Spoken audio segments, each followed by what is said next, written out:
The phone buzzed insistently in my pocket, jolting me out of my focus. I wiped the sweat off my brow and stepped outside the makeshift clinic, where the midday sun cast long shadows over the rural village. I glanced at the screen and my stomach clenched. Richard. For a brief moment, I debated ignoring it. After years of dealing with my stepfather's antics, I knew that calls from him rarely brought anything good. But against my better judgment, curiosity, or maybe a faint, foolish hope, got the best of me. "Hello?" I answered, keeping my tone neutral. "Catherine?" His voice was far too cheerful, the kind of forced enthusiasm that immediately put me on edge. "Just thought you'd want to know." I sold the mountain cabin. I froze. My grip on the phone tightened.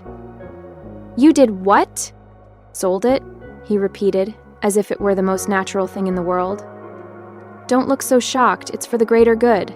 Well, mine, obviously." He let out a smug laugh, and my blood boiled. "My name is Catherine, and for as long as I can remember, Richard has been the thorn in my side. My mother married him when I was 15, and he quickly wormed his way into our family with charm and good humor. But beneath that friendly exterior was a man who never hesitated to put his needs first, above anyone else's, no matter the cost. The cabin wasn't just a vacation home. It was my sanctuary, a place I had poured years of love and care into. Nestled deep in the mountains, it was where I went to recharge after grueling work trips, where I hosted friends for long weekends, and where, for once in my life, I felt at peace. Hearing Richard talk about it like it was nothing more than a pawn in his endless schemes made my skin crawl. "You had no right," I said, my voice trembling with barely restrained fury. "That cabin wasn't yours to sell." "Relax," he drawled, as if I were the one being unreasonable. "I've been managing things around here while you're off saving the world. And besides, what's the point of holding on to something you're never around to enjoy?" It was an easy way to clear my debts. "You'll thank me later." "I'll thank you when hell freezes over," I snapped and ended the call before he could spew another condescending remark. I paced back and forth, struggling to rein in the storm of emotions raging inside me. Richard's audacity knew no bounds. But this time, he had crossed a line. What he didn't know, and what I intended to keep to myself for now, was that the cabin wasn't his to sell. Not entirely. My best friend Laura was co-owner. Years ago, we had set up a legal agreement that explicitly required both our signatures for any sale to go through. There was no way he could have done this without forging documents, lying to someone, or knowing Richard. Both? This wasn't over. I sat down on the edge of my cot, staring at the phone like it might burst into flames. My mind raced, replaying Richard's smug tone over and over. How could he think this was okay? How could he reduce something so deeply personal, so intertwined with my very being, to a mere transaction? The cabin wasn't just mine. It was a lifeline. It was where I had spent summers as a child, chasing fireflies and hiking with my mother before she remarried. After she passed, it became my anchor, the one thing that remained steady when everything else fell apart. Richard, of course, had no such attachment. To him, it was just another asset to exploit, another resource to drain dry for his own selfish gain. And now, he'd taken it upon himself to erase that piece of my life like it meant nothing. But he had underestimated me. I pulled up my contacts and tapped on Laura's name. The phone barely rang twice before she answered. "Hey Kathy, what's up?" Her voice was bright, unaware of the bomb I was about to drop. "Richard sold the cabin," I blurted out, my anger bubbling over. Silence. A long, heavy pause on the other end. "Come with me?" "What?" Her voice dropped, sharp with disbelief. "Apparently he needed the money to pay off some gambling debts," I said bitterly. "He thinks he can do whatever he wants. But I know our co-ownership agreement makes that impossible. He doesn't have the authority to sell it without your consent." Laura let out a low whistle. He really thought he could get away with this? That man has no shame. "None," I agreed. "I'm going to need your help sorting this out. I'll finish my volunteer assignment as soon as I can and head back home. In the meantime, can you pull up the legal documents?" Of course. I'll go through everything and see what we're dealing with. But, Kathy, she hesitated. If he forged anything, this could get messy. I exhaled sharply. It already is. But if he thinks he can screw me over and walk away unscathed, he's got another thing coming. Damn right he does, Laura said, her tone dark with determination. Let's take this bastard down. As I ended the call, I felt the first hint of calm settle over me. Richard thought he could take what wasn't his, that he could twist and manipulate his way into erasing something I loved. He was wrong. This fight was just beginning. I wanted to be ready to counter this the moment I got back. You got it, Laura said, her voice firm. We'll take care of this together. As I hung up, a strange sense of calm settled over me. Richard thought he had outsmarted me, assuming I was too far away to do anything about his betrayal. But he had no idea who he was dealing with. I was no longer the scared teenager who let him steamroll me. I was an adult, with resources, allies, and a firm grip on the law. If he thought this was over, he was in for a rude awakening. The next few days passed in a blur as I wrapped up my volunteer assignment, struggling to keep my emotions in check. But no matter how busy I kept myself, Richard's betrayal lingered like an unwelcome shadow. I couldn't shake the image of him gloating about settling his debts at my expense. Late one evening, I sat down with my journal, something I always brought with me on trips. Writing helped me process my emotions, and right now I needed clarity more than ever. As my pen moved furiously across the pages, memories flooded back. The first time I visited the cabin with my mom. The hours I had spent restoring it with Laura. The quiet nights by the fireplace when the world seemed to stand still. This wasn't just a building, it was a piece of me. And Richard thought he could sell it off like a poker chip? Not this time. Laura called the next day, her tone brisk and businesslike. I went through the co-ownership agreement, she said. You were right, he didn't have the authority to sell without my consent. The sale is invalid. Relief coursed through me, but it was quickly replaced by anger. Do we know who he sold it to? Not yet, Laura replied. But I pulled the county records, and there's no official transfer of ownership. It sounds like he might have tried to do this under the table.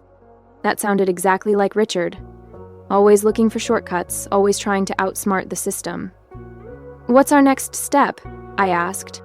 Well, we can either confront him directly, Laura said, or we can let the legal process handle it. Either way, we're in the clear. He doesn't have a legal leg to stand on. I let out a breath I hadn't realized I was holding. Thanks, Laura. I don't know what I'd do without you.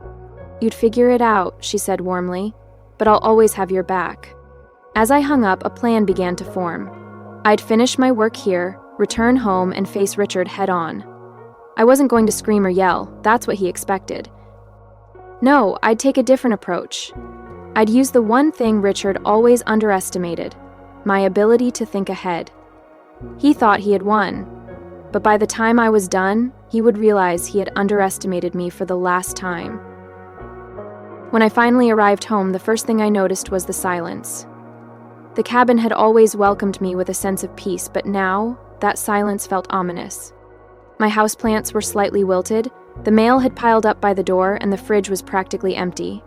I set my bags down and exhaled, the weight of what I needed to do settling on my shoulders. Before I could even unpack, my phone buzzed. Richard. I debated letting it go to voicemail, but then I thought better of it. Time to face him. Well, if it isn't my globe-trotting stepdaughter, he said, his voice dripping with fake cheer. Finally back to reality, huh? What do you want, Richard? I asked, cutting straight to the point. I just wanted to check in, he said smugly. Make sure you're not too upset about the whole cabin situation. I mean, it's gone now, so there's no use crying over spilled milk. My jaw clenched. Funny you should say that, I replied, keeping my tone calm. Because as far as I can tell, it's not gone.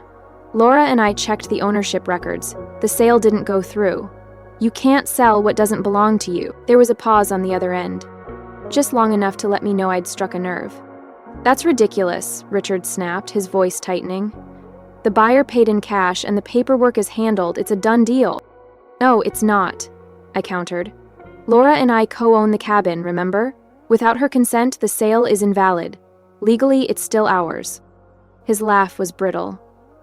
"You think you're so smart, don't you?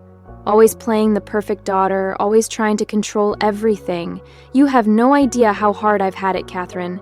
I did what I had to do." "You stole from me," I shot back, my voice trembling with fury.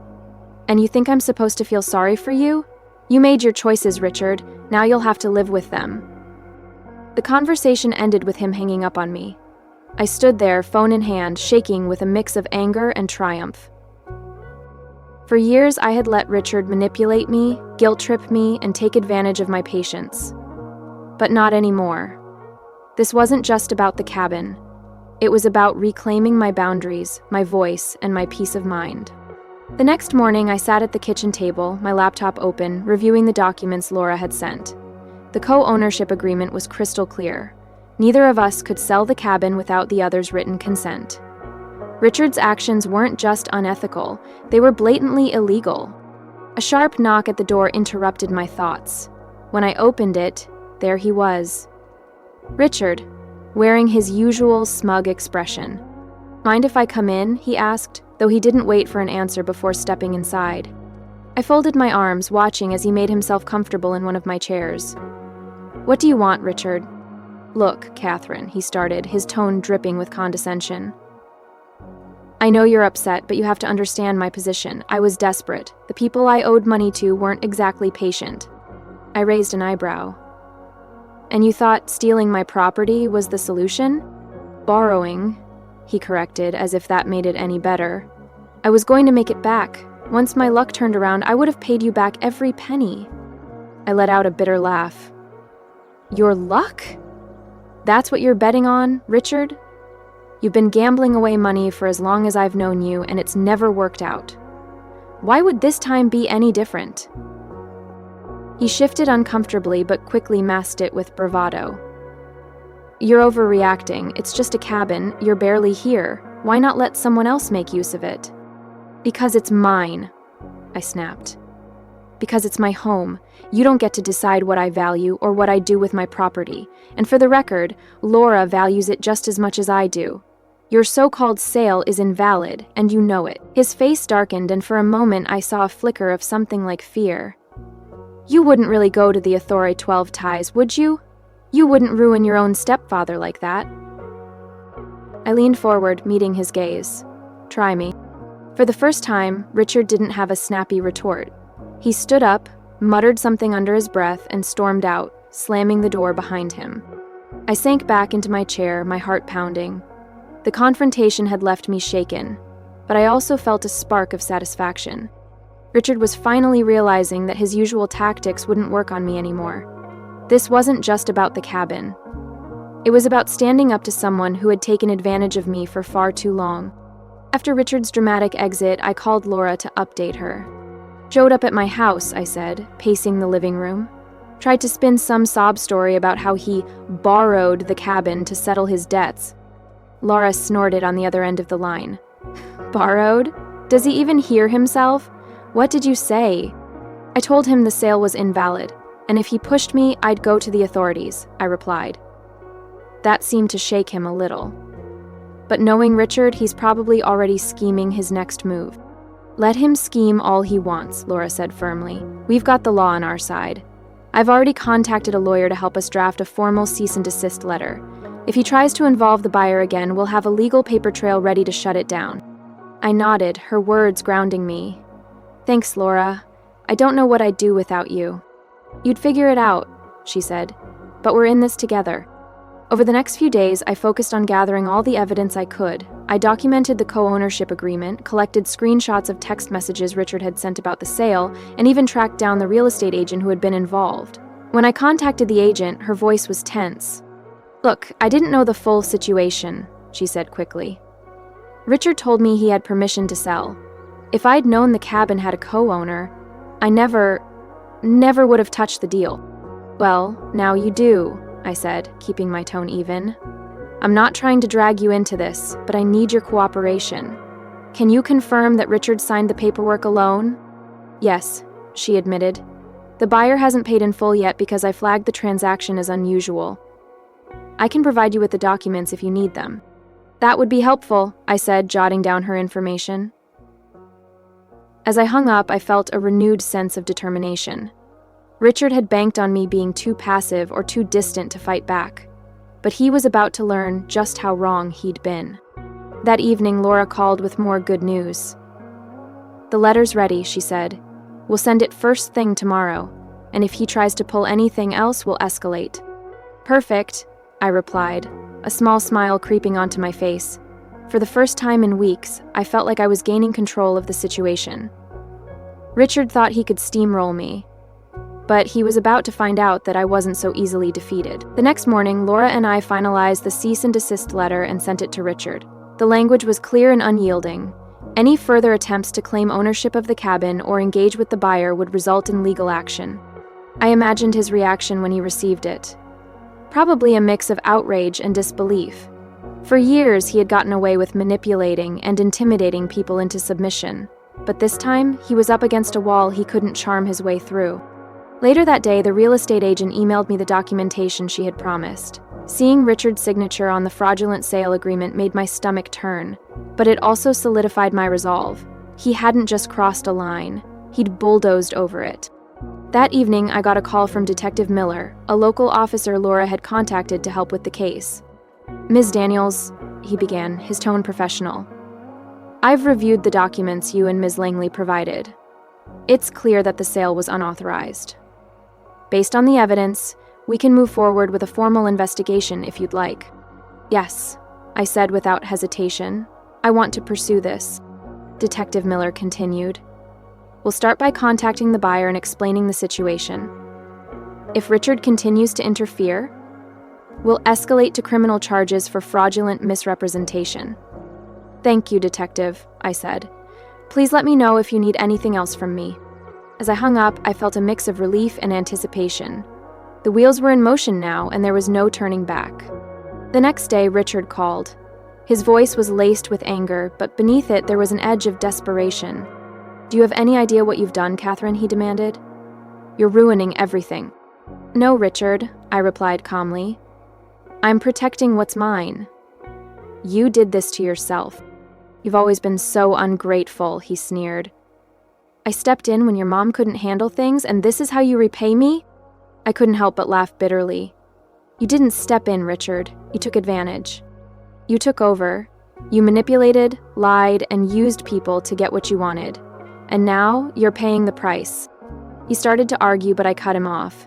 "This conversation is over. If you have anything else to say, take it up with my lawyer." I hung up and leaned back in my chair, my heart racing. Richard's days of pushing me around were over. I was finally in control. 2 days later, Detective Miller called me with an update. "Ms. Daniels, we've spoken with the buyer, and they've agreed to halt the transaction. They were unaware of the co-ownership agreement and are willing to cooperate with any further investigation." Relief flooded through me. "That's great news. Does this mean the sale is officially voided?" "Yes," he confirmed. "The cabin remains under your and Miss Langley's ownership. However, we'll need to keep the case open to address your stepfather's fraudulent actions." "Do you wish to press charges?" I hesitated for only a moment. "Yes," I said firmly. "I want him held accountable." "Understood," Detective Miller said. "We'll proceed accordingly. Thank you for your cooperation." After the call, I let out a deep breath. For the first time in weeks, I felt a sense of calm returning. The cabin was safe, and Richard's schemes were unraveling. Later that afternoon, I called Laura to share the news. "The sale is officially void," I told her. "The buyer's backing out, and the cabin is ours again." "That's a huge win," Laura said, her excitement evident. "But what about Richard?" "The police are moving forward with their investigation," I explained. "He's not getting away with this." "Good," she said. "It's about time someone stood up to him." Her words stuck with me long after we hung up. For years, I had let Richard get away with so much. His manipulations, his entitlement, his complete disregard for boundaries. But this time, I had fought back. And it felt like a turning point, not just for this situation, but for how I approached everything in my life. That evening, I went to the cabin for the first time since coming home. Stepping inside, I felt an overwhelming wave of emotion. The smell of the wood panels, the familiar creak of the floorboards. It all reminded me why this place meant so much to me. I sat by the fireplace, letting the quiet of the mountains wash over me. This was my haven, the place where I built memories, celebrated milestones, and found peace in the chaos of life. And it was still mine, no thanks to Richard. For the first time, I let myself smile. I wasn't just reclaiming a property, I was reclaiming a part of myself. A week later, Detective Miller called with the final update. "Miss Daniels, I wanted to let you know that your stepfather has been formally charged with fraudulent misrepresentation and attempted theft of property. He'll be required to appear in court, and based on the evidence we've gathered, the case against him is strong." Hearing those words brought a mix of emotions. Relief, vindication, and even a touch of sadness. "Thank you for everything, Detective," I said sincerely. "You handled this situation with a lot of strength," he replied. "It's not easy to stand up to family, but you did the right thing." After the call, I sat quietly for a while, processing the weight of everything that had happened. Richard had been such a constant force in my life. For years, Richard had been a constant force in my life, albeit a toxic one. And now I was finally free from his manipulations. The next day, Laura and I met at the cabin. She had brought a bottle of wine to celebrate, and we sat on the porch overlooking the mountains, the crisp air carrying the scent of pine and earth to us. "To freedom," she said, raising her glass. "And to never letting anyone push us around again." I clinked my glass against hers, a soft laugh escaping my lips. "To us." As we talked, I realized just how much I had learned from this ordeal. I had spent so much of my life avoiding conflict, trying to keep the peace, especially with Richard. But this time, I had stood my ground. And it felt like a turning point, not just in my relationship with him, but in how I saw myself. "You know," Laura said, interrupting my thoughts, "this cabin has always been more than just a property. It's a symbol of everything we've built, everything we've worked for. Don't ever let anyone take that from you again." Her words hit home. The cabin wasn't just a house in the mountains. It was a reflection of my independence, my resilience, and my determination to protect what mattered most to me. Later that night, as I sat by the fireplace, I felt a peace I hadn't known in years. Richard's betrayal had tested me in ways I never expected, but it had also revealed a strength within me that I hadn't fully recognized before. The cabin was safe, my boundaries were firmly in place, and for the first time in a long time, I felt truly in control of my life. In the weeks that followed, life slowly settled into a new rhythm. The cabin, once a battleground for Richard's greed, became my refuge again. Each creak of the floorboards, every rustle of the trees outside, reminded me of what I had fought to protect. I didn't hear much from Richard after the charges were filed. My mom called once, her voice hesitant. "You know how he gets, Catherine," she said, her usual defense of him ringing hollow this time.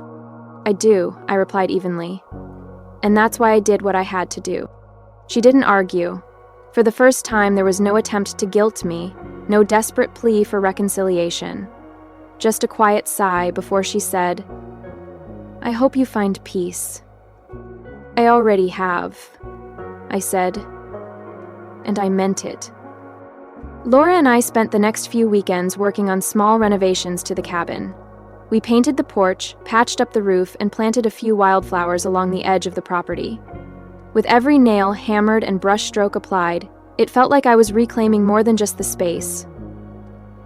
I was reclaiming myself. One evening, as we sat on the porch watching the sunset, Laura turned to me. "So, what's next for you, Kathy? You've taken back the cabin, stood up to Richard.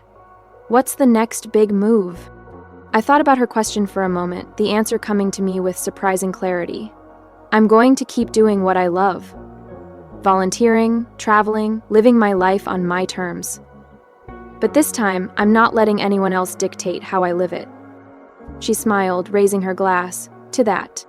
As the days passed, I found myself reflecting more on everything I had learned from this ordeal. It wasn't just about the cabin or even about Richard. It was about realizing my own strength. For years, I had let his behavior dictate how much I pushed back, how much I tolerated. But now, I knew I was capable of setting boundaries and holding them, no matter how uncomfortable it made others. The cabin stood as a symbol of that growth, a reminder that I didn't have to sacrifice my peace or my values for anyone else's comfort. One evening, as the sun dipped below the mountains, I stood on the porch, breathing in the cool, pine-scented air. For the first time in years, I felt truly at home, not just in the cabin, but in my own life.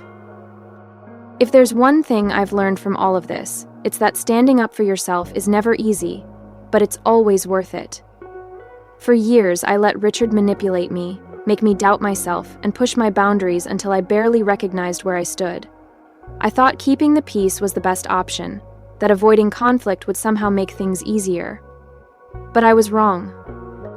The truth is, when you let someone take advantage of you, it doesn't just cost you material things. It costs you your sense of self, your confidence, your peace of mind. That cabin was more than just a place. It was a part of me, a symbol of everything I had worked for. And Richard thought he could just take it, like he had taken so much before. But this time, I didn't let him. I fought back. And in doing so, I reclaimed more than just the cabin. I reclaimed my voice, my strength, and my right to say no. So if you ever find yourself in a situation where someone is trying to control you, manipulate you, or make you feel like your choices don't matter, stand firm, set boundaries, and hold them, no matter how uncomfortable it makes others. You are not responsible for someone else's selfishness, nor do you owe anyone your silence or submission. I used to think that confrontation meant chaos, but now I know that sometimes confrontation is the only way to reclaim what's rightfully yours. And while standing up for yourself might come with challenges, the peace that follows is worth every battle fought. As I stand on the porch of my cabin, breathing in the crisp mountain air, I know one thing for sure. I am finally home. Not just in this place, but within myself. And I will never let anyone take that from me again.